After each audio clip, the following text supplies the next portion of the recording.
Guyyaa sa'aatii 8tti baay'ee isin dadhabsiisa. Kan isin dadhabsiisaa jiru hojii osoo hin taane osoo hin beekin amaloota badaa sadii gochaa jirtanidha. Adda caalu qabxii sadaffaarratti kan argamu namni hunduu sirriidha jedhee raawwachaa kan jirudha. Baga nagaan gara yeroo fayyaa dhuftan. Kun yeroo fayyaa keessanidha. Guyyaa irraa viidiyoo mata duree amaloota badaa sadii humna keenya fixan guyyaa guyyaan raawwannu jedhu jalatti qabxiiwwan sadii waliin ilaalla. Subscribe osoo hin godhin daawwachuun sirriidha? Sirrii miti. Maarree maal eegdu? Yeroo fayyaa subscribe gochuun maatii yeroo fayyaa ta'a. Gara dhangaa keenya irraatti walumaan haa ceenu hanga xumuraatti nu waliin tura. Tokkoffaa ganama baay'isanii sukkaara fayyadamu. Ganama baay'inaan soorata kaarboohayidireetiin itti baay'ate soorachuun kan akka daabboo yookiin soorata sukkaara itti baay'ate amma sukkaara dhiiga keessa jiru hatattamaan ol kaasuun battaluma saffisaan gadi buusa.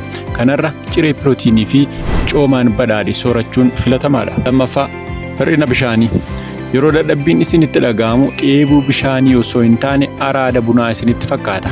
Qaama keenya keessaa bishaan parsantiin 2 yoo hir'ate dandeettiin xiyyeeffannoo keenyaa ni hir'ata. Osoo buna hin dhugiin dura bishaan burcuqqoo tokko dhugaa. Sadaffaa dogoggora sirrii fakkaatu. Inni sadaffaan wanta gaariidha jennee yaalnu cuunfaa saamsaman kan kuduraalee fayyadamuudha. Cuunfaan raafejjii yookiin immoo faayibarii hin qabne akkuma sukkaaraatti hojjeta.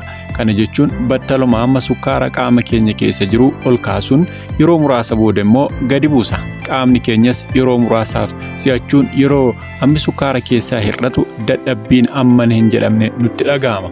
Osoo oolmaa keessan hin eegaliin dura amma sukkaaraa qaama keessan keessa jiru ol hin kaasina. Rakkoowwan armaan olii kana furuuf wanti isin barbaachisu amala oolmaa keessan ittiin eegaltan jijjiiruu qofadha yookiin immoo bartee kanaan dura miireffanne dhiisuun bartee haaraa shaakaluu jechuudha. Odeeffannoowwan fayyaa keessan ittiin eeggattan akka isin bira ga'aniif yeroo fayyaa subscribe gochuun mallattoo bilbilaa tuqaa. Durseet isin bira ga'a waan dhaggeeffataniif galatooma.